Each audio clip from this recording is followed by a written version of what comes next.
აი ახლა ჩვენ დავიწყებთ აი ამ ლექციას. ეს არის სტატისტიკური მწკრივის გათანაბრება.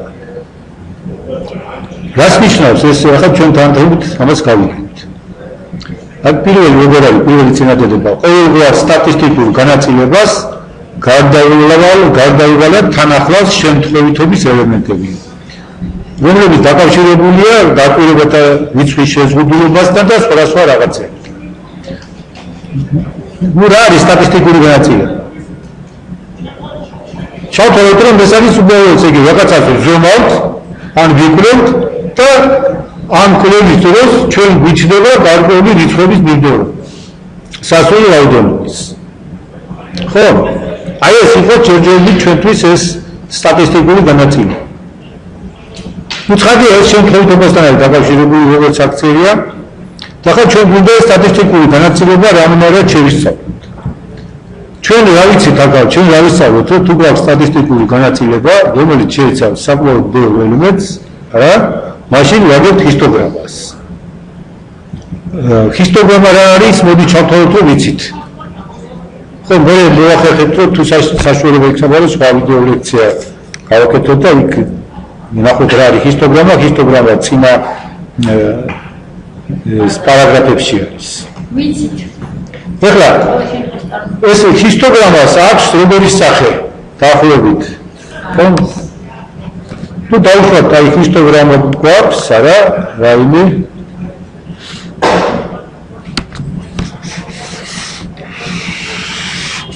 ну ჰისტოგრამა თქვა ასეთი, ну დავთქვით ჰისტოგრამას აქვს გარკვეული სახე. არა არის სხვადასხვანაირი შეიძლება იყოს, თუ დავუშვათ რომ არის ჩვენი ჰისტოგრამა.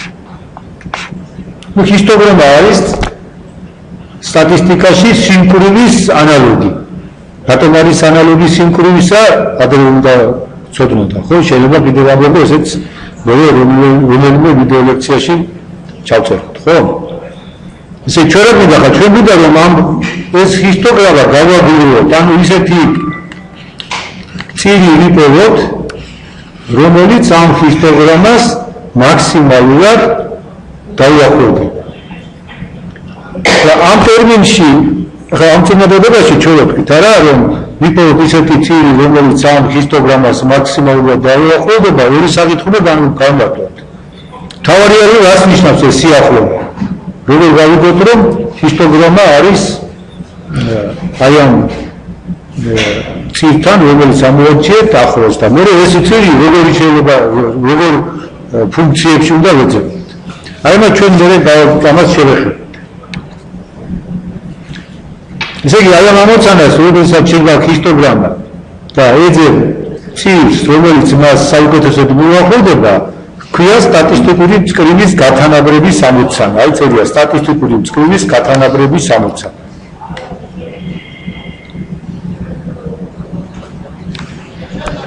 ეხლა სტატისტიკური მწკრივის გათანაბრების ამოცანასთან გარკვეულ კავშირში არის სიცოცხლე.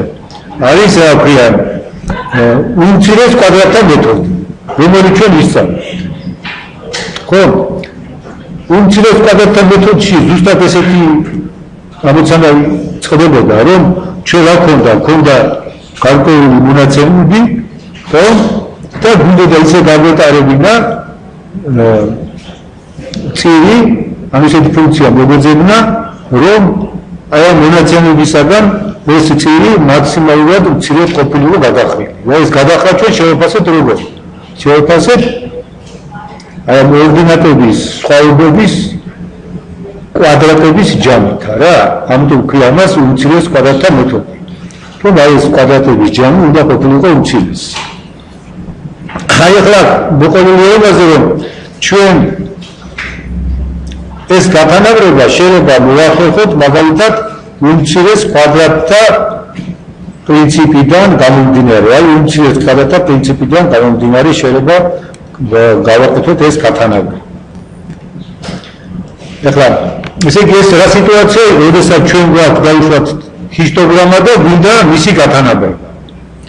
ამ შემთხვევაში ჩვენ არაფერი არ ვიცით იმაზე, თუ როგორია ის ფუნქცია, რომელიც აი ამ ჰისტოგრამას გაათანაბრებს. მაგრამ შეიძლება ზოგ შემთხვევაში ამოცანა იყოს უფრო მარტივი.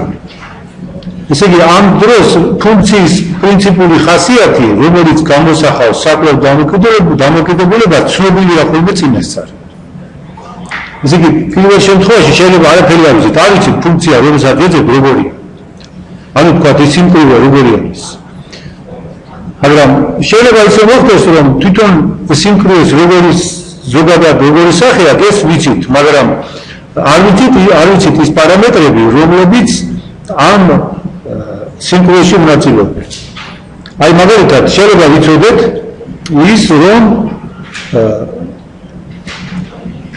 სიმკვრივე არის ნორმალური განაწილება, ანუ გაუსის განაწილება, რა.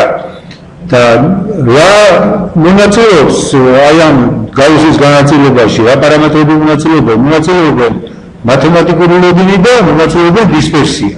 და შეიძლება ესენი არ ვიცით. ახლა მოდი მოგაბუნებთ რა არის გაუსის განაწილება. ხო, ეს არის განაწილება, რომლის სიმკვრივე არის შემდეგი ფორმულით გამოსახული. ერთი შეფარდებული სიგმა გამარჯვებული x2 π-ზე ხარისხად მინუს x მინუს a კვადრატში გაყოფილი 2 სიგმა კვადრატზე. და როდესაც ჩვენ ასინკრონული ასეთი სახით აგვაქვს მოცემული, მაშინ ადვილად ვფიქრდება, რომ აი ამ სინკრონით მოცემული შემთხვევითი სიდიდის მათემატიკური ლოგინი არის აი ეს r რიცხვი, ხოლო სიგმა კვადრატი არის დისპერსია. შესაბამისად სიგმა იქნება საშუალო სტანდარტული გადახრა. ესე იგი, აი ჩვენ როდესაც ამ შემთხვევაში ვიცით რა, რომ ეს არის ნორმალური განაწილება და გამოთავთ რა პარამეტრები. ხო? ამ შემთხვევაში მათემატიკური ლოგინია და დისპერსია სიგმა კვადრატი. აქაც ჩვენ შეგვიძლია რომ ეს პარამეტრები შევარჩიოთ, თქვათ, უმცირეს კვადრატთა მეთოდის გამოყენებით. ესე იგი, უყურეთ ახლა ანალოგიურად დგას საკითხი სტატისტიკური წყობების გათანაბრების ამოცანის შესახებაც. ამ დროს ჩვენ მრუდის ფორმას ავირჩევთ წინ იმ ამოცანის არსიდან გამომდინარე, რომელსაც ხსნით. თავისუფლად თუ ჩვენ ვიცით, რომ ჩვენი ამოცანა არის გაზომვის შედეგად მიღებული შეცდომების შესწავლა, ხო ვიცით, რომ გაზომვის შედეგად მიღებული შეცდომები ეს შემთხვევითი სიდიდე არის განაწილებული ნორმალური განაწილების, ანუ გაუსის განაწილების გამო. ესეთი ეს რასაც ჩვენ ვაგვაქვს, რასაც ვიკითხავთ, და ეს არის ექსპერიმენტალურად მიღებული დებულება, რომ თუ გაზომებს აკეთებ და გამოიკვლევ ამ გაზომების დროს დაშვებულ შეცდომებს, ეს შეცდომები განაწილებულია ნორმალურად, ანუ გაუსის განაწილებით. ესე იგი, აი ამ ესეთ შემთხვევაში როგორ ვთქვით, რა, ცნობილი არის ხოლმე უკვე თვითონ ეს პრინციპული ხასიათი ამ ფუნქციებისა და ჩვენ გვინდა მხოლოდ ამ პარამეტრების მოძებნა. კიდევ განაწილების არჩეული ბუდის ანალიზური გამოსახულება აი დამოკიდებულია ზოგიერთი პარამეტრისგან სტატისტიკური ბუდის გასწორების ამოცანა გადადის ამ პარამეტრების მნიშვნელობათა რაციონალურად შერჩევის ამოცანაში. ხო, ესე იგი რომ რაღაცნაირად ეს უკეთესი იყოს.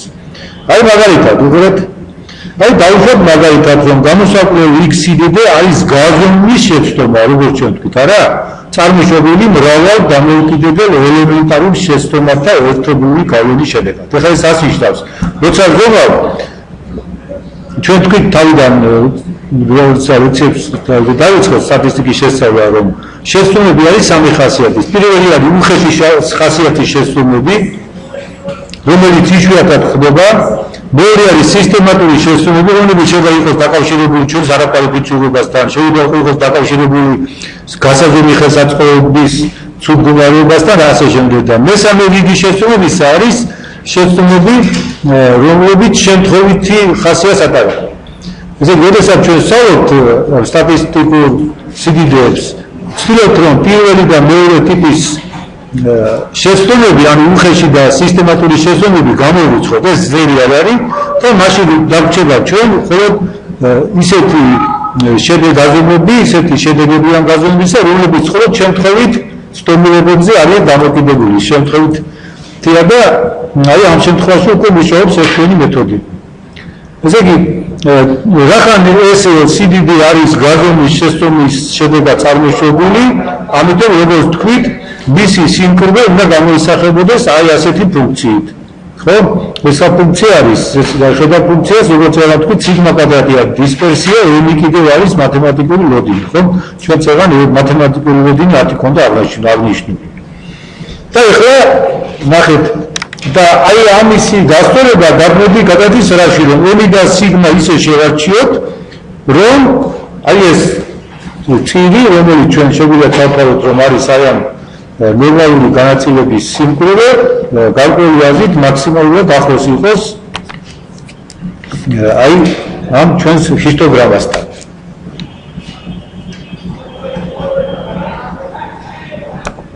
ესე იგი, ეს იყო ნორმალური განაწილება, ხო, მაგრამ შეიძლება ვთქვათ, ვიცოდეთ, რომ ჩვენი განაწილება არის არანორმალური, არის მაგალითად არის თანაბრად განაწილებული უწყვეტი შემთხვევითი სიდიდე.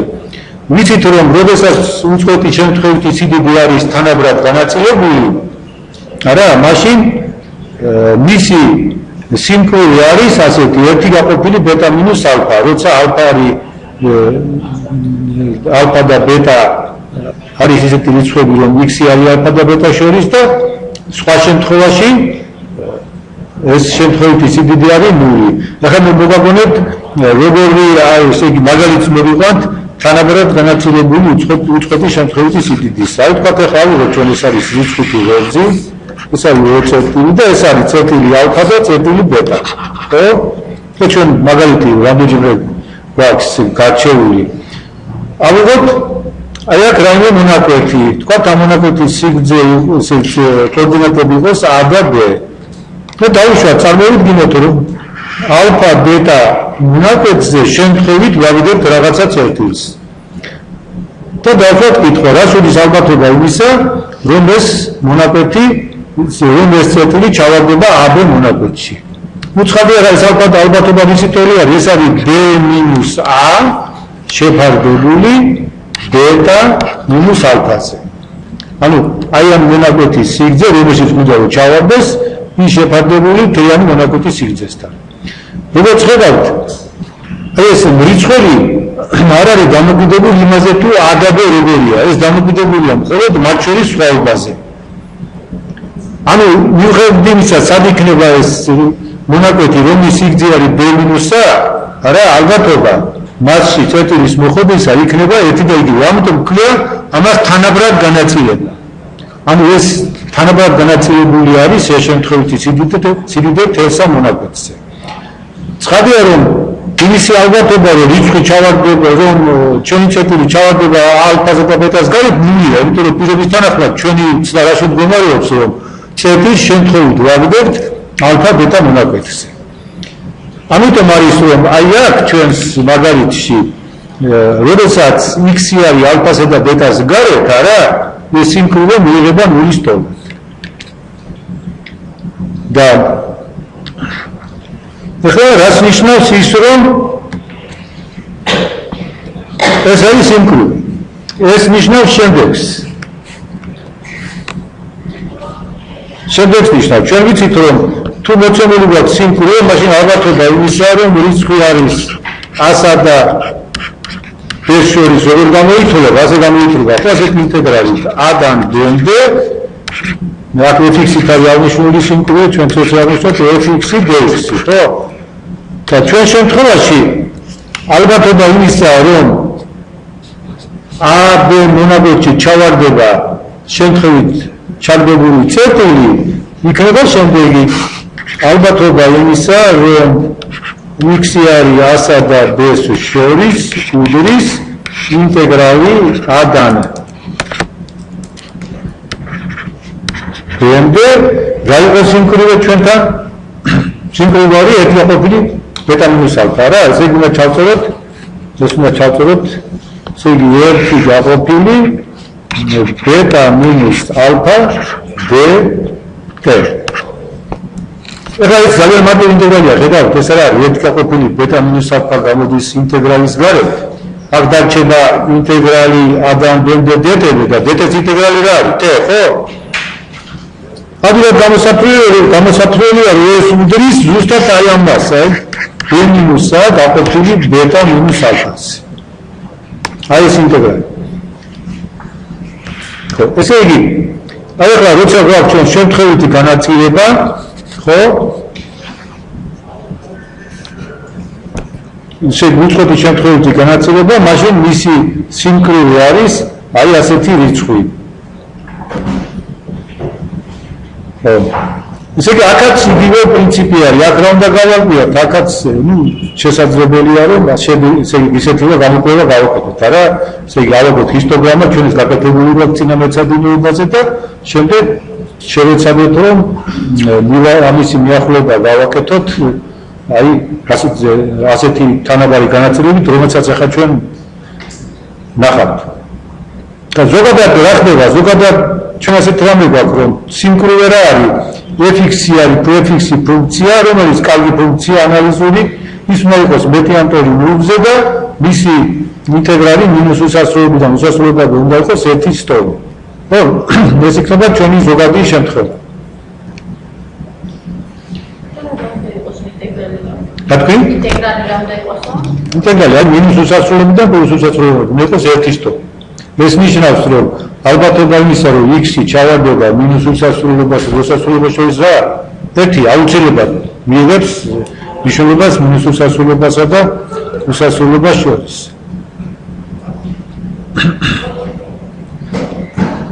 ესე იგი, დავუშვათ რომ ამა თუ იმ მოსაზრებებიდან გამომდინარე ჩვენს მიერ შერჩეული f-ის ფუნქცია აკმაყოფილებს აი ამ პირობებს და ამ ფუნქციის გამოსახვაში შედის რამდენიმე პარამეტრი. რომ ეს პარამეტრები აღნიშნულია a და b-ი. საჭიროა შევარჩიოთ ეს პარამეტრები ისე რომ f(x) ფუნქცია საუკეთესოდ აღწევდეს მოცემულ სტატისტიკურ მასალას. ერთ-ერთი მეთოდთაგანი, რომელიც გამოიყენება ამ ამოცანის გადასაწყვეტად, არის ესეთი მომენტთა მეთოდი. რა არის მომენტთა მეთოდი? ამ მეთოდის თანახმად a და b პარამეტრები შეერჩევა იმის გათვალისწინებით, რომ განაწილების რამდენიმე უმნიშვნელოვანესი რიცხობრივი მახასიათებლები, მომენტები, ეს ჩვენ ნასწავლებად, შესაბამისი სტატისტიკური მახასიათებლების ტოლი იყოს. ესე იგი, ახლა ეს რას ნიშნავს? ჩვენ წინა მეცადინეობაზე თქვით ასეთი რაღაცა, რომ თუ გვაქვს სტატისტიკური განაწილება, რა, ჩვენ შეგვიძლია ალბათობის თეორიის ანალოგიურად შემოვიტანოთ იქ გარკვეული რიცხვითი მახასიათებლები. ალბათობის თეორიაში რა მახასიათებლები ჰქონდა? ჰქონდა მათემატიკური ლოდინი, სტატისტიკაში მისი ანალოგი იქნება საშუალო არითმეტიკული, ჰქონდა დისპერსია, ამის იქნება საშუალო სტატისტიკური დისპერსია, ჰქონდა ესე იგი ალბათობაში საწყისი და ცენტრალური მომენტები, აქაც იქნება ანალოგიური შედეგები, სიდიდეები და განსხვავებული აი ამ ვერცელი ციკლში აღნიშნებში არის ასეთი თავისებურება, რომ სტატისტიკური ანალოგი გამოისახება იმავე ასოთი რითიც გამოისახება ალბათობის თეორიის შესაბამისი სიდიდე, რომ ზევით ეწერება ვარსკვლავი, ხო?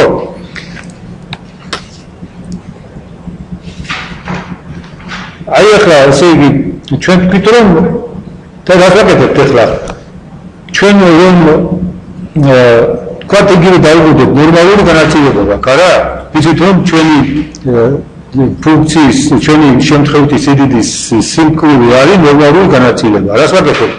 ნორმალური განაწილება რო განსაზღვროთ, უნდა ვიცოდეთ მისთვის მათემატიკური ლოდინი და დისპერსია.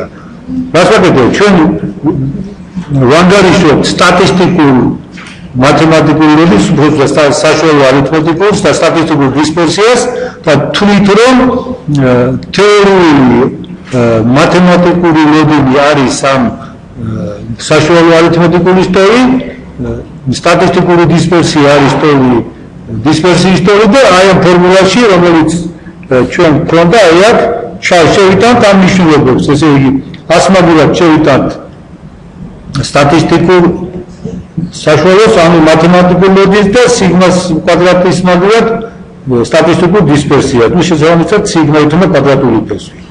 მოდი გზაარცება, არა, ჩვენ თუ თვითონ პროცესი არ ვიცით, არა, მის მათემატიკური მოდელსა და დისპერსიას და სხვა მომენტებს როგორ გამოწვით, ვის გვაქვს მაგრამ სტატისტიკური მონაცემები. და ამიტომ ესე იგი სტატისტიკურ მონაცემებს ჩვენ მივანიჭებთ, თქვა ახალ ძალას და ჩავთვითონ ეს არის ესენი არიან ზუსტად რასაც ვეძებთ. დაიწყო ჩავსვათ აქ. აი ეს არის ზუსტად. ესე იგი ეს პარამეტრები შეირჩევა ისე რომ თეორიული განაწილების მათემატიკური ლოგინი MX და დისპერსია დაემთხნენ აი ამ შესაბამის სტატისტიკურ მახასიათებლებს. თუ FX-ი გუნდი დამოკიდებულია სამი პარამეტრისაგან, მაშინ ჩვენ შეგვიძლია რა ვქნათ, ესე იგი თუ ჩვენ გვაქვს სტატისტიკური მონაცემები გვაქვს, რა ჩვენ შეგვიძლია გამოვთვალოთ, როგორც ვთქვით, საშუალო არითმეტიკური, სტატისტიკური დისპერსია, საწყისი და ცენტრალური მომენტები, ამდენსაც გვინდა, ხო? თუ ესე იგი სამი პარამეტრისაგან შედგება, არა? მაშინ ჩვენ შეგვიძლია მეტავქავთ თუ მესამე პარამეტრი იყოს, რომელიმე პირველი სამი მომენტი, ესე იგი ერთ-ერთი მომენტი და ასე შემდეგ. კიდევ არის აქ სტატისტიკური ცხრილების გარკვევა რასტურებისას შესაძლოა აღმოჩნდეს სასარგებლო სპეციალურად დამუშავებული სისტემა პისონის ბუდეებისა. ნუ ეს არ გვინდა ახლა ჩვენ ეს რა არის, მაგრამ ვიცოდით რომ ესეთ რაღაცა არსებობს. აი მაგალითი მოვიყვანოთ. აი 7-3 პარაგრაფში მოყვანილია თვითმფრინავიდან მიწისა და სამიზნეობის სროლისას დამიზნების გვერდითი X შესწავლის სტატისტიკური განაწილება. აი ნახოთ ეს. უყურეთ აი ამ პარაგრაფში ასეთი მაგალითია, რომ თვითმფრინავი რაღაც სროლას ახორციელებს და ასეთი მონაცემები მივიღეთ. შესწავლებია ესა. შესწავლებია ეს. თქვა -4 -3 შუალედში 6 შესწავლა დაბრუნდა -3 -2-ში 25 და ასე შემდეგ. ხო? აი ამისი შესაბამისი ეს არის ჩვენი სტატისტიკური მონაცემები და ახლა ჩვენ გვინდა ამისი გამოკვლევა. ჩვენ ვიცით რომ ეს შესწავლები როგორ გამოსახება ნორმალური კანონის საშუალებით. ესე გვინდა შევაფასოთ m და სიგმა, ანუ სიგმა კვადრატი. რას ვანგარიშობთ? ვანგარიშობთ პირველად აი ვანგარიშობთ საშუალო არითმეტიკულს. ეს გამოვიდა 0.172,000. რა გამოთვლებს არ დავიწყებთ, ხო? ეხლა ჩვენ რა გვინდა გამოთვლოთ? გვინდა გამოთვლოთ ეხლა დისპერსია. ნუ დისპერსიის გამოთვლა საკმაოდ შემოწმებადია პირდაპირ ფორმულით გამოთვლოთ. ამიტომ დისპერსიას ჩვენ გამოვთვლით სხვანაირად. ეს არის აი მეორე მომენტი გამოკლებული მათემატიკური ლოგინი კვადრატში. ეს იგივეობა არის ასეთი. ხო? და აი გამოვიდა დისპერსია, სტატისტიკური დისპერსია 2.098. ეხლა ჩვენ რა უნდა ვქნათ? m და სიგმა პარამეტრები ავირჩიოთ როგორ? m იყოს 0.178 და სიგმა იყოს კვადრატული ფესვი 2.098. აი და მივიღეთ რომ კვადრატული ფესვი 2.098-დან არის 1.450 და ჩავსვათ აქ. უსაკუთრებად მარტივია ეს, შეიძლება გამოთვლები ცოტა საფრაფოთია, მაგრამ ჩვენ ამას ხელით არ გავაკეთებთ. ხო, გვაქვს მაგის საშუალება, რომ გამოთვლები მობილურით გავაკეთებთ ან კომპიუტერული პროგრამებით რომელიმეთი და მივიღებთ რომ აი ცეღარო ცხრილი ვნახეთ, იმ ცხრილის ჰისტოგრამის შესაბამისი სიმკვრივე არის აი ეს დაახლოებით.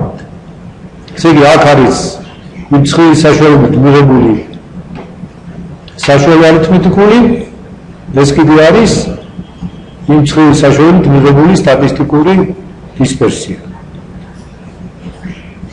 ახლა რა გვაქვს უყურეთ, ჩვენ გვაქვს ერთი მხრივ ჰისტოგრამა, რომელიც აგებული იყო წინაზე, აქ ჰისტოგრამა აგებული იყო, ხო?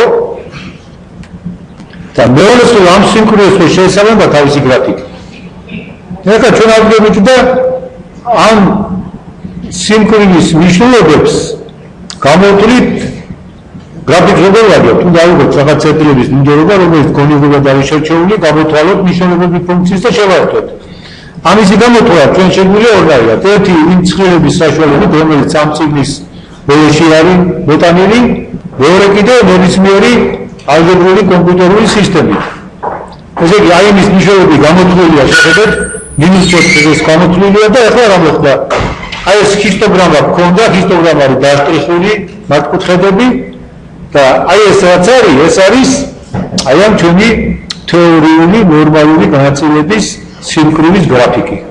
როგორც ვთქვით, თეორიული ნორმალური განაწილების გრაფიკი არის დაღირებული ზარი, პრინციპში ზარი ესეც არის ხოლმე, რომლის კალთები მიისწრაფიან 2x რედისაკენ ორივე მხარეს.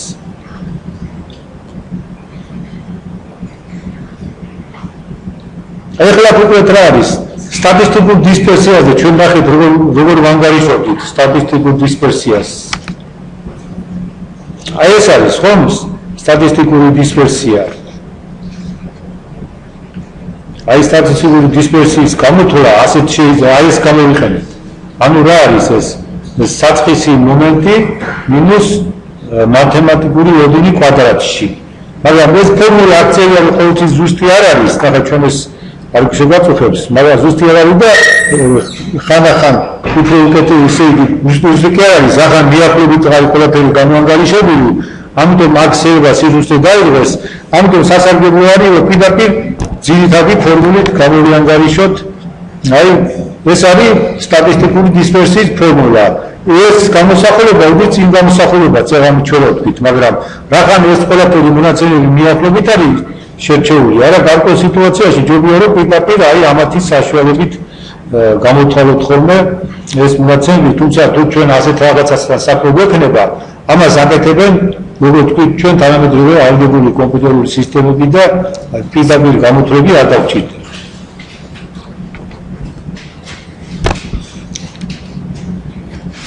აი ახლა მაგალითი, ეს მაგალითი არის უკვე თანაბრად განაწილებულ შემთხვევით სიდიდეზე. ახალი ცხრილი გვაქვს, ეს დაწვრილი არის რადიო მანძილის ზომით სიშორის გაზომვა. ეს ძველი წიგნი არის, რაში რადიო მანძილის ზომები ცუდად მუშაობდნენ და ნახეთ რა ხოლმე შესწავლილი შეიძლება ესე იგი რა ხოლმე განსხვავებები არის. აი 4-ჯერ გაზომვას რადიო მანძილის ზომით და ხან 20 მეტრა მიიღება მანძილი და ხან კიდე 90-ია. ეხლა თქვენ გინახიათ რომ ჩვენთან ოთახებში შემოსულა ხოლმე ხანდახან და ოთახის სიგანეს როგორ ზომავენ, არა? რაც ლაზერული ის პრინციპზე დაყალიბებული იმასა პატარა ხელსაც თუ დააჭერე ხელს და ალბათ სანტიმეტრებში ციან ამისი სიგზე და მაშინ სხვა დროა, ამიტომ ესეთი არაზუსტი ცხრილია. ხო და ეხლა გაინტერესებს ჩვენ როგორ არის განაწილებული აქ და აი აქ ესე იგი იგივე ესეთი ის არის რომ თანაბარი სინკრონით არის განაწილებული, ესე გონია, რახან თანაბარი სინკრონი, ამიტომ მისი სინკრონი იყოს ასეთი, ხო, წეღარო დავწერეთ და ახლა რას ვაკეთებთ უყურეთ? ჩვენ ესე თამის ვაკეთებთ. აი ამ ცხრილის საშუალებით შეგვიძლია რა გამოთვალოთ? მათემატიკური ლოდინის ანალოგი და დისპერსიის ანალოგი, არა? მაგრამ ცნობილია რომ თუ ჩვენ გვაქვს თანაბრად განაწილებული შემთხვევითი სიდიდე, მაშინ მისი მათემატიკური ლოდინი არის ალფა პლუს ბეტა ნახევარი და დისპერსია არის ბეტა მინუს ალფა კვადრატში გაყოფილი 12-ზე. და ჩვენ ალფა პლუს ბეტა ნახევარი არ ვიცით, მაგრამ ჩვენ ვიცით მისი სტატისტიკური ანალოგი, ანუ საშუალო არითმეტიკული. ესე იგი ალფა პლუს ბეტა ნახევარი იქნება m ვარსკვლავიანი x, რომლის გამოთვლა შეგვიძლია აი ამ ცხრილის საშუალებით. ხო? ასევე იმ ცხრილის საშუალებით ჩვენ გამოვთვლით სტატისტიკურ დისპერსიას და ამის მნიშვნელობას ჩავთვალოთ, რომ არის საერთო სტატისტიკური დისპერსია. რამეა, გვექნება ორი განტოლება ორი უცნობით. აქედან დავიგებთ ალფასა და ბეტას და გვეცოდინება ეს სიმკვრივე. უცხოდი ახლა ამ ამოცანის გამოსვლა გაცილებით ადვილია, ვიდრე იმისი რა ქვია ნორმალურ განაწილებაზე, იმიტომ რომ რაღაც ცხრილები არ ჭირდება ნორმალურ განაწილებას თავის დროზე ცხრილების საშუალებით თვლიდნენ. და ამრიგად ჩვენ ახლა ალფა და ბეტა გვეცოდინება და უკვე ჩვენ შეგვიძლია რა ვთქვათ თეორიული თანაბარი განაწილების შესაბამისი სიდიდეები გამოთვალოთ. ახლა ასე ვაკეთებთ. აი აქ გამოთვლით ამ შესაბამის სიდიდეებს და მივიღებთ ასეთ აი გამოთვალა ეს ყველაფერი გამოთვალა ჩაატარა როგორც ჩვენ ვილაპარაკეთ აი მათემატიკური მოდინის ანალოგი გამოთვალა შემდეგ დისპერსიის ანალოგი მეორე რიგის საწყისი მომენტი მანამდე ხომ ეს გამოთვალა ეს ყველაფერი შემდეგ მივიღა ესეთი განტოლებათა სისტემა ნახეთ ალფა პლუს ბეტა ნახევარი არის 60.26 ბეტა მინუს ალფა კვადრატში გაყოფილი 12 3-ს და აქედან გამოვიდა რომ ალფა არის დაახლოებით 23 და 6 ბეტა არის დაახლოებით 96 და 9 და აი გაყოფილი ახლა ჩვენი სიმკვრივე ერთი გაყოფილი ბეტა მინუს ალფაზე გამოვაკელით მივიღეთ 0.126 და ეს არის იმ სიმკვრივის გრაფიკი რომ ეს კიდე არის ჰისტოგრამა რომელსაც ჩვენ გვაძლევს აი ეს ცხრილი ამითი ჩვენ ეს პირველი ნაწილი ამ ჩვენი თხრობისა დავამთავრეთ ხო და გადასვლა გავაკეთეთ ახლა ჩვენ რომ თუ გვაქვს ჰისტოგრამა არა ჩვენ შესაძლებელი არის რომ მოვძებნოთ ისეთი წირი რომელიც ამ ჰისტოგრამას რაღაცნაირად უახლოვდება ხო ახლა ჩვენ გვინდა გამოვიკლოთ შემდეგი საკითხი წირი ავაგეთ მაგრამ რამდენად კარგად ასახავს ის ჩვენს სტატისტიკურ მონაცემებს აი ეს ამ საკითხის გადაწყვეტა ხდება თანხმობის კრიტერიუმების საშუალებით და ეს ხდება შემდეგნაირად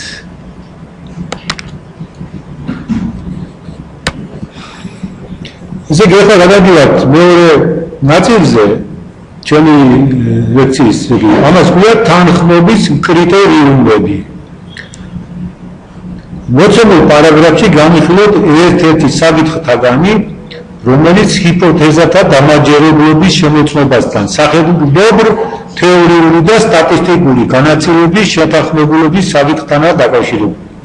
აი ჩვენ ძველნახაზია ეს არის ჰისტოგრამა ხო ეს არის თეორიული განაწილების ფუნქცია არა თეორიული სიმკვრივე განაწილებისა ხო და რა გვაინტერესებს რამდენად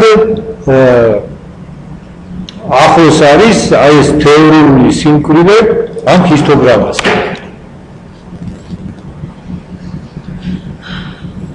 აი ამ საკითხის გადასაწყვეტად იყენებენ ეგრეთ წოდებულ თანხმობის კრიტერიუმებს რომელიც რაში მდგომარეობს ეხლა აქ ხდება ზოგადად არის გაკეთებული და ყველგან მიაქციოთ ხო როგორ იქნება აი თქვათ რომ მოცემული სტატისტიკური მასალის საფუძველზე გვიწევს შევამოწმოთ ჰაშ ჰიპოთეზა რაც არის ის რომ შემთხვევითი x სიდიდე ექვემდებარება განაწილების რომელიღაც განსაზღვრულ კანონს ესე იგი ჩვენ შემთხვევაში ჰაშ ჰიპოთეზა შეიძლება ყოფილიყო შემდეგი თქვათ გვაქვს ჰისტოგრამა ხო რომელიც აიყო თვითმფრინავი ისწრება რაღაცებს და შეცდომას რა უშვებდა რა იმისი საშუალებით ავაგეთ ჰისტოგრამა მე ავაგეთ სიმკვრივე რომელიც ჩვენ როგორ ვთქვით სავარაუდოდ უნდა ყოფილიყო გაუსის განაწილება არა გაუსის განაწილება ავაგეთ და ახლა გვაინტერესებს ამ სიმკვრივის ჰიპოთეზა რომ ეს გაუსის განაწილება ჩვენ დავწეროთ მაგრამ ისეთია რომელსაც ექვემდებარება აი ეს სტატისტიკური მასალა რომელიც ჩვენ გვქონდა ესე იგი ჰიპოთეზა რა არის კიდევ ლაპარაკობთ ჩვენი თეორიული სიმკვრივე კარგად ასახავს აი ამ ჰისტოგრამას გასაგებია რა რას ნიშნავს კარგად ასახვა და როგორ გავიგოთ ეს ასახვა კარგად ასახავს თუ არა ესე იგი ჰაშ ჰიპოთეზა უკვე გასაგებია რა არის ჩვენ შემთხვევაში ზოგადად მაგალითი მოვუყავთ ეხლა ეს განაწილების კანონი შეიძლება ბევრნაირად იყოს მოცემული, მაგალითად ვიცოდეთ განაწილების ფუნქცია, განაწილების სიმკვრივე, ან კიდე თქვათ ის ცხელი ქონდეს, თან რიგები რომ ქონდა და მე ქვევით შესაბამისი სიხშირეები, არა? ხო, მაგრამ აქედან ჩვენ შეგვიძლია ავირჩიოთ მხოლოდ განაწილების ფუნქცია, იმიტომ რომ სიმკვრივე მიიღება განაწილების ფუნქციიდან, არის სიმკვრივე არის განაწილების ფუნქციის წარმოებული და ასევე განაწილების ფუნქციის საშუალებით ჩვენ შეგვიძლია გამოთვალოთ გარკვეულ შუალედში მოხდის ალბათობა. ამიტომ ეს თარიღები რო იყო, ისიც გამოდის განაწილების ფუნქციიდან. ამიტომ სიმარტივისათვის ჩვენ შეგვიძლია ვიგულისხმოთ, რომ აი ამ სამი შემთხვევიდან მაგალითად ავირჩიეთ განაწილების ფუნქცია. ანუ ესე იგი განაწილების ფუნქციის საშუალებით არის ესე იგი მოცემული ეს ჩვენი კანონი. ხო, იმისათვის რომ მივიღოთ ამ უკულავდოთ ჰიპოთეზა, რა უნდა გამიხილოთ? უნდა გამიხილოთ უსიდიდე, რომელიც დაახასიათებს თეორიულ და სტატისტიკურ განაწილება და განსხვავების ხარისხს. ესე იგი ჩვენ გვაქვს თეორიული განაწილების ფუნქცია. ჩვენ ასევე შეგვიძლია ავიღოთ სტატისტიკური განაწილების ფუნქცია. ხო? აგრეთვე გვაქვს ჩვენ ლექციებზე ამაზე ვილაპარაკეთ. ესე იგი გვაქვს თეორიული და სტატისტიკური განაწილების ფუნქცია. და ჩვენ რა გვინდა? ჩვენ ვიდა რომ მათ შორის სხვაობა რამენად შევაფასოთ. აი ეს სხვაობა რომელიც გარკვეული თვალსაზრისით სხვაობა არაფერდაპირ არამედ გარკვეული თვალსაზრისით ჩვენ რაღაცნაირად ამ სხვაობას განმარტავთ, ხო? და მას აღნიშნავთ უსიდიდით. ესე იგი დავუმასწოროთ ხაშიადი ჰიპოთეზა, ხო? რაც ნიშნავს მეუბნება რომ ეს თეორიული და სტატისტიკური სიდიდეები ერთმანეთთან დაკავშირში თეორიული სტატისტიკური სიდიდე კარგად ასახავს თეორიული სიდიდე კარგად ასახავს სტატისტიკურ სიდიდეს, ეს არის ჰიპოთეზა და უსიდიდე კიდე მათ შორის განსხვავებას გვიჩვენებს. ესე იგი უსიდიდე შესაძლოა შერჩეული იყოს სხვადასხვა ხერხით. მაგალითად, როგორ არის საშუალო ესე უმცირესობათა მეთოდი? რაღაცებს განვაკლებ, პადაჩი ახალისხებ. ხო და შეგება. აი კაც შეიძლება თუ P და P ვარსკვლავიანი ალბათობები და P ვარსკვლავიანი რა არის? ეს არის სიხშირეები, ხო? P კიდე ეს არის ალბათობები გამოთვლილი თეორიული განაწილების საშუალებით. არა? მათ შორის სხვაობა მე პადაჩი ახალისხებ და შევკრიბოთ. მაგრამ ამათ კიდე ესეთ რამეს აკეთებ, რომ გარკვეულ კოეფიციენტებს უწევენ ხოლმე, ვათ ეს შეიძლება სხვანაირად ეს უსიდიდე სხვანაირად იყოს განსაზღვრული. და ცხადია რომ ეს არის რომელიღაც შემთხვევითი სიდიდე. ამ შემთხვევითი სიდიდის განაცხადი თვითონ არის შემთხვევითი სიდიდე. აი ეს სხვაობის შეფასება. ცხადია ეს არის რომელიღაც შემთხვევითი სიდიდე, ანუ უზელაპარაკია. ამ შემთხვევითი სიდიდის განაწილების კანონი დამოკიდებულია შემთხვევითი X სიდიდის განაწილების კანონზე. რომელზედაც წამოვიდა ცდები და ცდათა n რიცხვზე. ანუ ესე იგი ჩვენ ხომ გვქონდა თავიდან რაღაცა შემთხვევითი სიდიდე, რომელზეც ცდებს ვაწარმოებთ, არა, თქვათ თვითმფრინავების მიერ სროლა და ასე შემდეგ. და კიდევ რამდენჯერ ჩავატარეთ ესთა. ამ ორივეზეა დამოკიდებული. თუ ხაში ჰიპოთეზა მართალია, თუ მართალია, მაშინ უსიდიდის განაწილების კანონი განისაზღვრება X სიდიდის განაწილების კანონით და n რიცხვით. ეხლა აწერია ყურეთ აქ.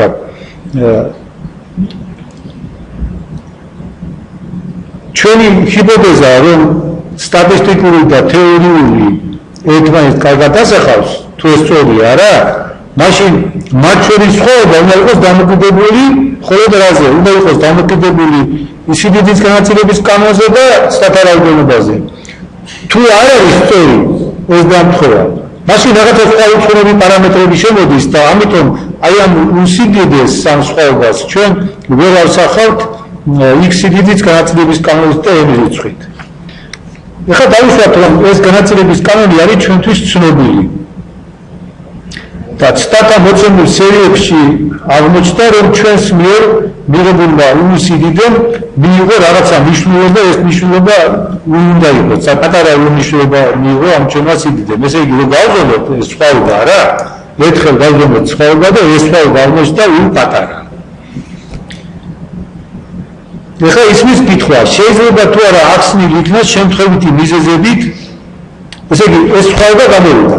ხა ჩვენ რა გვაინტერესებს, ეს სხვაობა რატომ არის შემთხვევითი მიზეზების შედეგად აღმოჩნდა თუ რაიმე უხეში ან სისტემატური შესრულების შედეგად. ამ კითხვაზე პასუხის გასაცემად დავუშვათ, რომ H ჰიპოთეზა სწორია და ამ დაშვებით გამოვთავოთ ალბათობა, რომ ცდისეული მასალის ალბათობა იმისა, რაღაც შესრულებული არის ხოლმე ამ წიგნში, აქ რა წერია. ხო. და ამ დაშვებით გამოვთავოთ ალბათობა იმისა, რომ ცდისეული მასალის არასაკმაო მოცულობასთან დაკავშირებული შემთხვევითი მიზეზების გამო განსხვავებულობის უზომა არ აღნიშნება ნაკლები, ვიდრე ჩვენ მიერ ცდებზე დაკვირვების შედეგად მიღებული რა მისი ესე იგი ხო. ეხლა ჩვენ რა გვიგვართ? ჩვენ და რა აღმოჩნდა განსხვავება როგორი არის?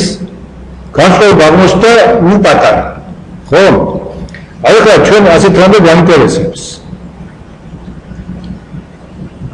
განიხილოთ ალბათობა, რომ საერთოდ განსხვავება მეტია ან ტოლი უპატარაზე.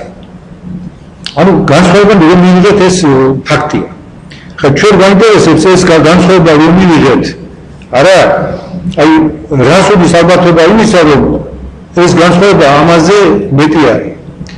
თუ და აი აქედან რა გამოდის უყურეთ, თუ ეს ალბათობა არის მცირე, ჩვენ სინამდვილეში ხომ განსხვავება იმაზე მეტი ან ტოლი გამოვიდა. თუ ეს ალბათობა მცირეა, მაშინ რა გამოვიდა? ესე იგი ეს არ უნდა მოხდარიყო. ანუ რა არის ჩვენი ჰიპოთეზა როგორია? არასწორია.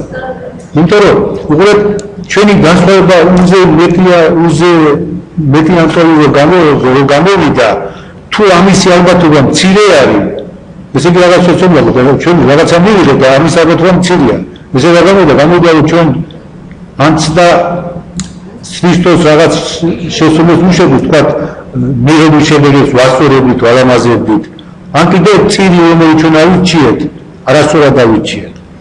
და თუ ეს ალბათობა საკმაოდ დიდია, მაშინ ჩვენ უკვე შეგვიძლია დავასწროთ, რომ ჩვენი თეორიული ეს ამ შემთხვევაში ლაპარაკი იყო განაწილების ფუნქცია, სტატისტიკურ განაწილების ფუნქციას კარგად ასახავს.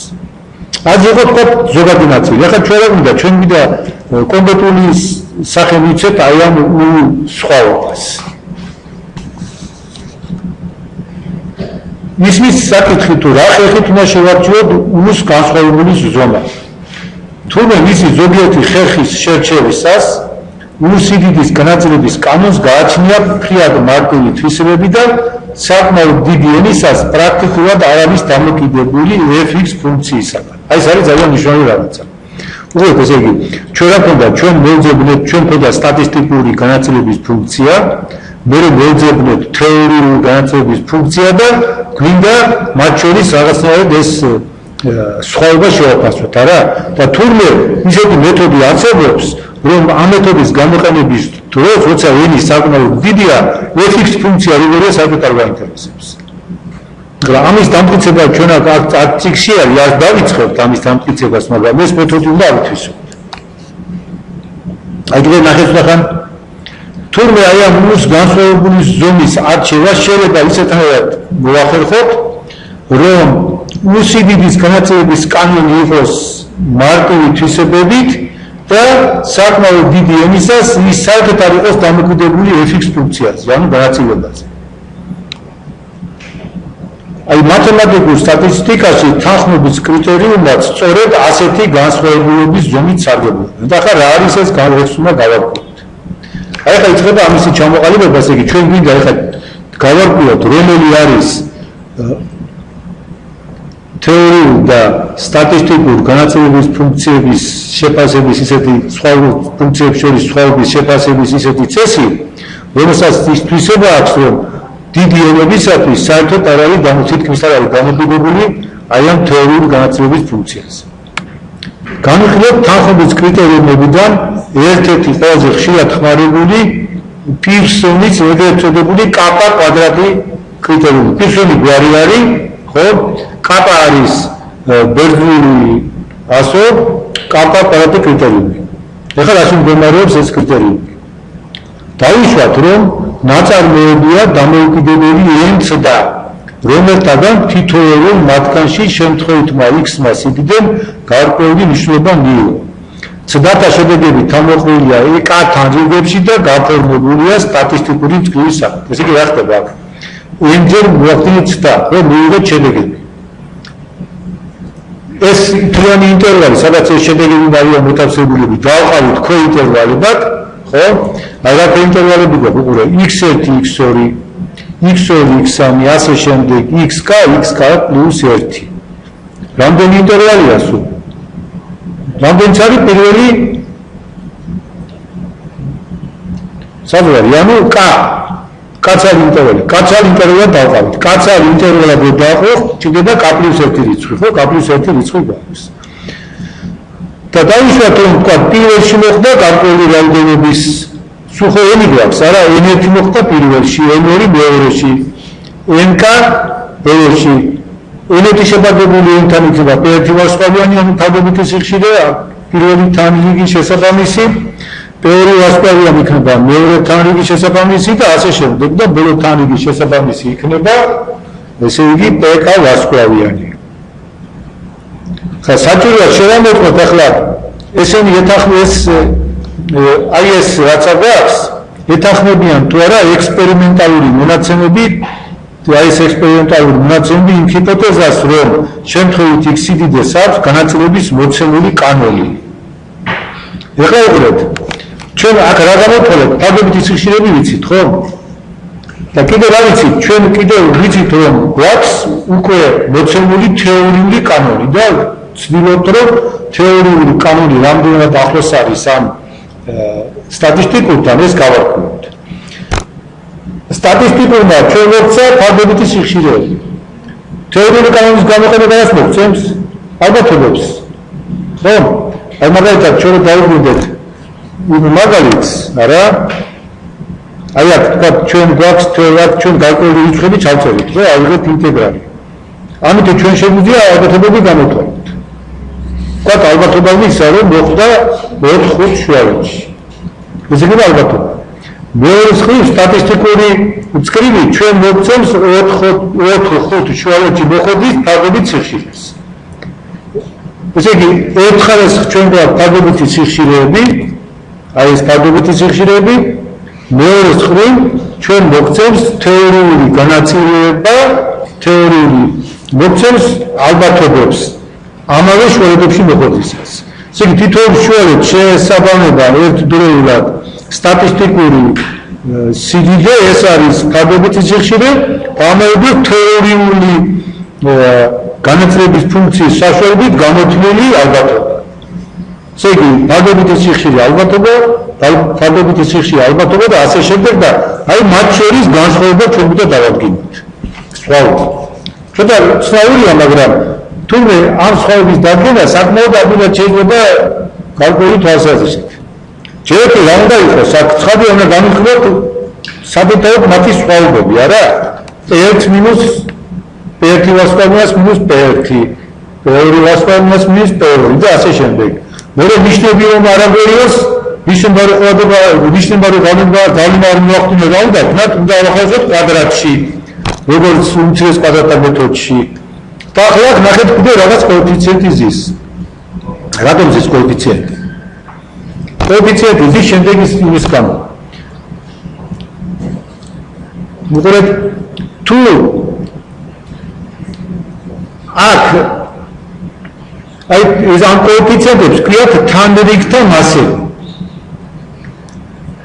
ეს კოეფიციენტები შემოიყვანება იმიტომ, რომ სხვადასხვა თანრიგის გადახრების მნიშვნელობანი საერთოდ არ შეიძლება ჩაითვალოს სწორ ძალოვნად. ესე იგი აქ უმარყოფილიყო კოეფიციენტები, არა?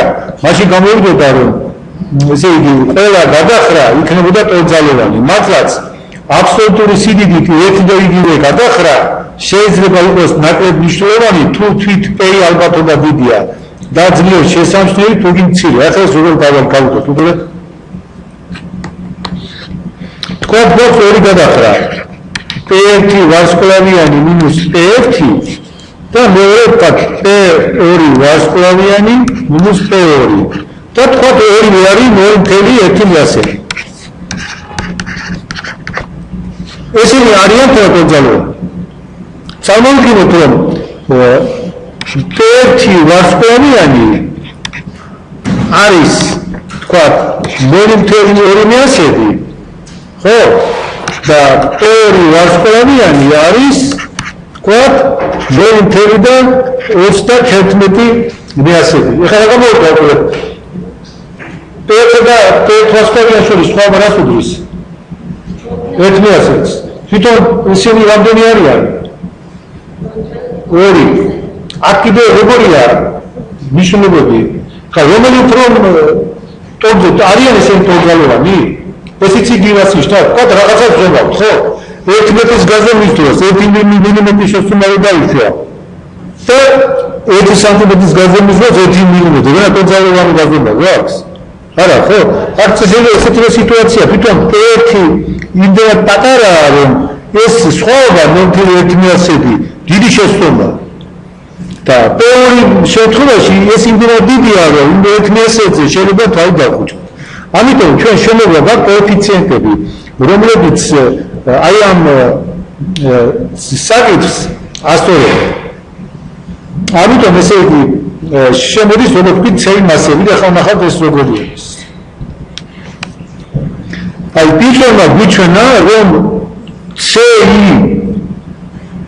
კოეფიციენტები უნდა დავუშვათ ალბათ შემდეგნაირად. უყურეთ n გაყოფილი P-ზე. ესე იგი თუ აი ამ კოეფიციენტებს ასე ავიღებთ არა, მაშინ თურმე აი ეს სიდიდე არის ზუსტად ისეთი, რომ ის არის დამოკიდებული მხოლოდ n-ზე, სხვათა რაოდენობაზე და არ არის დამოკიდებული განაწილების ფუნქციაზე. და ეხლა ჩავთვალოთ ჩვენ წინა ფორმულაში, ეს ჩავთვალოთ წინა ფორმულაში და მივიღებთ აი ამ გამოსახულებას. ნახეთ წინა ფორმულა როგორი იყო? აი აქ C-ის მაგალითად უნდა ჩავთვალოთ n გაყოფილი P-ზე, მივიღებთ ამ გამოსახულებას და აი ამას აქვს აღნიშნოთ ეს არის ის კაპა კვადრატი განაწილება. ამას აღნიშნოთ ამ კაპა კვადრატი განაწილება. ესე იგი საკმაოდ დაბურია, შეხედეთ რა ხდება. თეორია. ეს რასაკეთებთ უყურეთ. სტა ჩატარდა n-ჯერ, ხო? მერე თითოეულ სტაში რა მოვაკეთებთ? შემდეგ გამოვთვალეთ კვადრატის სიხშირეები. ვიპოვეთ თეორიული განაწილების ფუნქცია. თეორიული განაწილების ფუნქციის საშუალებით გამოვთვალეთ შესაბამისი ალბათობები, ხო? შემდეგ აი გამოვაკლებთ ამ სტათა სიხშირეებს ალბათობებს, ავიღოთ კვადრატს და გავაკეთოთ ამას და კიდევ ვაგებენს. ესე იგი n არის, ესე იგი ეს კაპა კვადრატი თავისთავად მარტივად გამოისახება.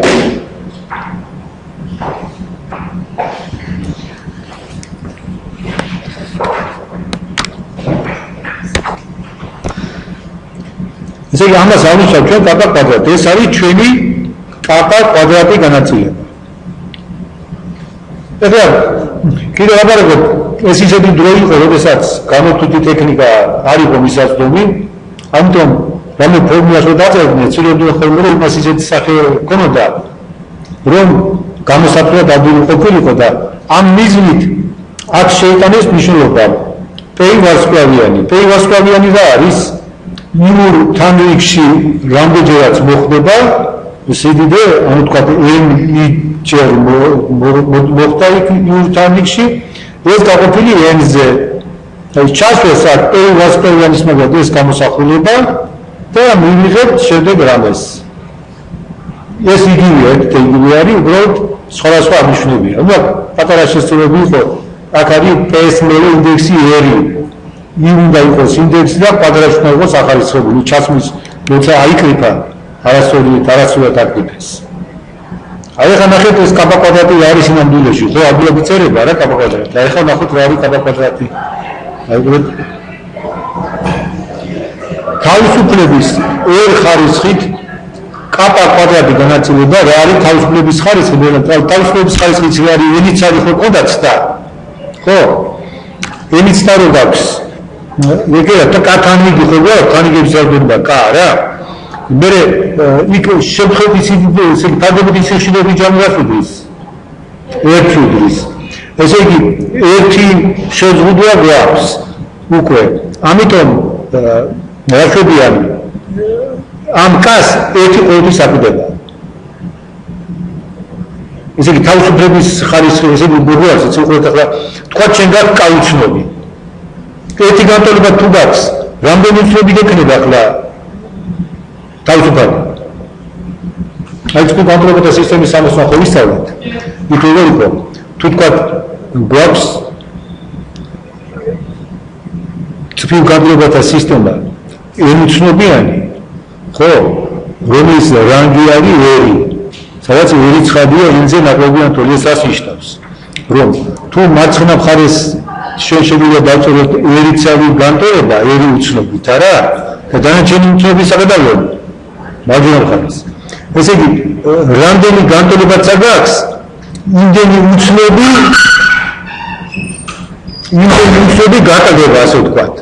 ხო, აი მოდი ეს კარგად გავაკეთოთ, აბა, ეს მარტივი რამეა. აი შეხედეთ, აი თქვა ესეთი განტოლება. x plus y უდრის 5-ს, x minus y უდრის 1-ს. აქ ორი ვექტორები განსაზღვრულია, არა, ცალსახად. მაგრამ აბა ესე გავაკეთოთ. აქ კიდე x plus y plus z უდრის 5-ს, x minus y minus z უდრის 2-ს. რამდენი განტოლება? 2 უცნობი 3. ამიტომ რა იქნება? 2 უცნობის მნიშვნელობა დამოკიდებული იქნება მესამეზე. ანუ 1 უცნობი ჩვენ შეგვიძლია თავისუფლად ვცვალოთ, ხო? და დანარჩენი 2-ს გავიგებთ. ესე იგი ამისი თავისუფლების ხარისხი მიიღება მნიშვნელოვნად. იმიტომ რომ აქ არაფერი არ არის თავისუფლება, კიდევ ზუსტად მნიშვნელობას. ამისი თავისუფლების ხარისხი რა არის? 1-ია. იმიტომ რომ 1 უცნობი ხარ, რომელსაც თავისუფლად მნიშვნელობას მოაიჩენთ, ხო? ხა თუ ჩვენ გვაქვს, თქვა 2 განტოლება და 4 უცნობი, მაშინ რა იქნება თავისუფლების ხარისხი? 2. ხო? ესე იგი თავისუფლების ხარისხი ნიშნავს იმას, რომ ესე იგი რამდენი განტოლება გაქვს, არა? განტოლებების უხეშად ვთქვა, რა ფაქტია, რასაც მე ვიტყვი, არა? უცნობის რაოდენობას მე გამოგო განტოლებების რაოდენობა. არა? აქაც ესეთი სიტუაცია არის, რომ ჩვენ გვაქვს ესე იგი კაცალი უხეშად ვთქვა, უცნობი, ეს კაცალი უცნობი აღმოაყოფილებს გარკვეულ რამდენიმე ტოლობას, ხო და რამდენი დარჩება თავისუფლების ხარისხი. კაც გამოკლებულია. ეხლა აქ ერთი თავისუფლების ხარისხი ყოველთვის თავისუფლების ხარისხი ერთი ნაკლები ყოველთვისა, იმიტომ რომ აგებითი სიხშირეები რაფერებას აკმაყოფილებენ, რომ ჯამი არის ერთი. ერთი როცაგდება. ხო, მე თუ ჩვენ ჩავთვლით რომ, მაგრამ თუ ჩვენი გამოვიყენებთ კიდე სტატისტიკურ მას საშუალოს არა, მაშინ რა გეხება მეორე პირობა გექნება რომ მათემატიკური ედინი უდის სტატისტიკურ საშუალოს. ჩვენ ახეთ ნორმალურ განაწილებაზე ვაქენით. ნორმალურ განაწილებაზე ჩვენ გამოვიყენებთ რომ სტატისტიკური საშუალო ჩავსვით, ესე იგი რა გავაკეთეთ, ჩვენ გავაკეთეთ ის რომ ესე იგი ერთი პირობა დავაგეთ, კიდე რა დამატებით. მე კიდე რა გავაკეთეთ, იქ რომ გამოვიყენოთ სტატისტიკური დისპერსია, როგორც მეორე პირობა. ესე იგი რამდენი შემცირდა თავისუფლების ხარისხი? 3. 1 იმის გამო სიხშირეების ჯამი იყო 1, მეორე იმიტომ რომ ჩავთვალეთ რომ მათემატიკური როდინის საშუალო არითმეტიკულს, მესამე რომ ჩავთვალეთ დისპერსია უძრის სტატისტიკურ დისპერსიას. ესე იგი თავისუფლების ხარისხი შემცირდა 3. თუ კიდევ ქონდა მეოთხე არგუმენტი, ის მოგცემდა მეოთხე და ასე შემდეგ. ესე იგი ახლა უყურეთ. ასეთ რამე. თავისუფლების ერთ ხარისხით კაბა კვადრატი განაწილება რას ეწოდება? ეწოდება ერთ დამოუკიდებელ შემთხვევით სიდიდეთა კვადრატების ჯამის განაწილებას. ესე იგი რა ხდება უყურეთ. ერთი დამოუკიდებელი შემთხვევითი სიდიდე გვაქვს და მათი კვადრატების ჯამი, ჩვენ მათი კვადრატების ჯამი, ხო? თანაც როგორია, თითოეული შემთხვევითი სიდიდე დაქვემდებარებულია ნორმალურ კანონს. ჩვენ აქამდე გვქონდა როგორი, ჩვენ აქამდე გვქონდა ერთი ნორმალური კანონი, ანუ ერთი გაუსის განაწილება. აქ კიდევ ერი გაუსი, ერი ცალი, გაუსის განაწილება და მაგათი ჯამი და თითოეულის ისა მათემატიკური მოდინი არის ნულის ტოლი და დისპერსია არის ერთის ტოლი. ეს რას ნიშნავს? ეს ნიშნავს, რომ აი აქ უნდა ჩავწეროთ ჩვენ ნული, ხო? და დისპერსია არის ერთი, რას მიიღებთ? მაშინ მიიღებთ ყველაზე მარტივ სახელს. ერთი გაყოფილი ფესვიური π, e ხარისხად მინუს x კვადრატ მეორე. ხო, ასეთი საკითხი. ესე იგი, აი ამათი სიმკვრივე ხასიათდება ესეთი ფუნქციით. რა ფუნქცია შეხედეთ ახლა? ეს არის ერთი გაყოფილი ორი ხარისხი და ორი მეორე, ორი იყო თავისუფლების ხარისხი. აი ასე თუ ისე ყველაფერი ცნობილია, ხო? უარის ჩვენთვის არგუმენტი, ეხლა ის ვიცით რა არის, ნახეთ გამა ფუნქცია და გამა ეს რა არის? ბერძნული ასვა. გამა ფუნქცია კიდე არის ცნობილი ესეთი ტრანსცენდენტული ფუნქცია, როგორ t ხარისხად a-1 გამრავლებული e ხარისხად -t dt. რა ფუნქცია არის ეს? ჩვენ ხო ვიცით რომ თუ გვაქვს ელემენტარული ფუნქციებით გამოსახული ფუნქცია, მისი წარმოებული რომ თუ არსებობს გამოსახება როგორ ისე ელემენტარული ფუნქციებით. ინტეგრება შეიძლება ხდება. ინტეგრების დროს შეიძლება გქონდეს ელემენტარული ფუნქციებით გამოსახული ფუნქცია, მის ინტეგრალი შეიძლება არსებობდეს, მაგრამ ის ასეთი ელემენტარული ფუნქციები დაერ გამოისახება. ამიტომ წერი აქვს უცებ ეს გამოსახული. თორე ამას რო გქონდეს ინტეგრალი ელემენტარული ფუნქციების იმას დაწერა. აი მას ყველა გამა ფუნქცია. ესე იგი პიუსონმა დაამტკიცა რომ აი ეს ფუნქცია არის სიმკვრივე აი ამ ჩვენი შემთხვევითი სიდიდისთვის, ანუ კაპა კვადრატ განაწილებისათვის. აი ესე იგი ჩვენ ახლა ეს შედეგი გვაინტერესებს, ხო და ჩამოყალიბების თვალსაზრისით ჩვენამდე სიმკვრივე იყო, იმის დამახსოვრებას არ წავთხოვთ, ხო? და ეს კაპა კვადრატ განაწილება დამოკიდებულია ერთ პარამეტრზე, რომელსაც განაწილების თავისუფლების ხარისხს უწოდებთ. თავისუფლების ხარისხთა ერთ რიცხვი ტოლია თანდით და ერთ რიცხვს დამოკიდებული p-ის სიხშირეზე დაგებული დამოკიდებელ პირობების რაოდენობა. ანუ ეს ვილაპარაკეთ, ხო, რა პირობები არის დამოკიდებელი? ერთი არის აი ეს რომელიც ყოველთვის სრულდება, ამიტომ ერი რომ იყო კას ერთი ყოველთვის უნდა გამოაყო, შემდეგ მოდის მათემატიკური ლოგიკაზე დაგებული პირობა თუ ეს ერთდება, შემდეგ დისპერსიაზე და ასე შემდეგ. ეხლა როგორ გავაკეთოთ ეს ყველაფერი?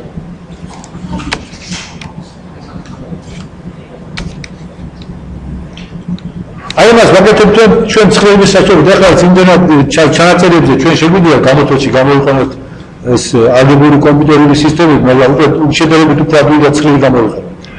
აი პირდაპირ ცხრილებია მოტანილი, აი აქ ცხრილია, შეიძლება ცხრილი არ მინდა ახლა ვატრიალებთ თუ გინდათ, მაგრამ მოტრიალება შეიძლება აქ დაბეჭდილი სხვა ერთი, მოკლედ ცხრილში რა ხდება?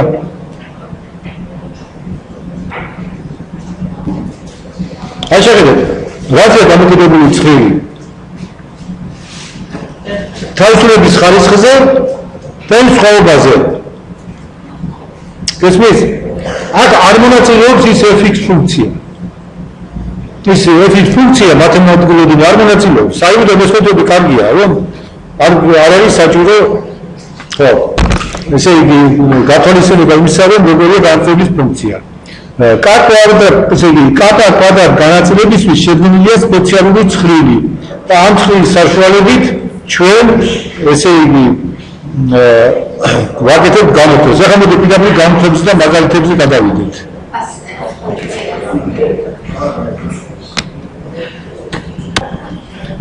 ახლა პირდაპირ მაგალითის განხილვაზე გადავიდეთ. უცებ ცხადი ნახდება.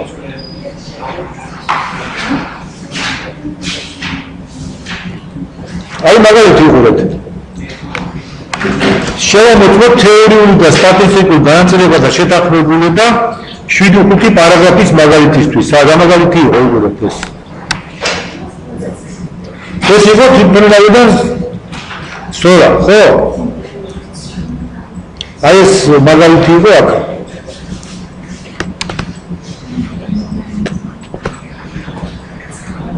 აქ გადავაკეთე ჩვენ მაგალითზე. რომ გამოთვალეთ მათემატიკური ლოგინი, ხო? შემდეგ სტატისტიკური დისპერსია და ახლა ეს მათემატიკური ლოგინი და სტატისტიკური დისპერსია უნდა გამოვიყენოთ. აი დავაკეთეთ ახლა უკვე. ჩვენ ალბათ რომ უნდა გამოვეთვალა. იქ რა იყო განაწილებული თეორიული ბუნდი რა იყო, ის მაგალითი იყო გაუსის განაწილება, რა? აი გამოვთვალეთ მაგალითი ესე იგი ალბათობები და ჩავხვით კაბა კვადრატის გამოსახულებაში მივიღებთ 3.94. რა იყო ახლა და რამდენი თანი გიგო საბა დავთვალეთ აბა შეხედეთ ისა ვინგა რამდენი თანი არის 8 თანია თავისუფლების ხარისხი რამდენი შემცირდა ერთი იმის გამო რომ სიხშირეები ერთი იყო არა სამი ჩემ მეორე რომ ლოგინი დაემთხვა მესამე დისპერსია ანუ სამი შემცირდა თავისუფლების ხარისხი ესე იგი თავისუფლების ხარისხი გახდა 5 ეხლა 9-ში ვიყურებით ჩვენ ვიღებთ 3.94 9-ში 3.94 არ არის არის რა 3 და 4 და 25 ამ შემთხვევაში p არის 0.7 აქ არის p არის 0.5 და ავიღოთ საშუალოს ავიღებთ ეს საშუალო არის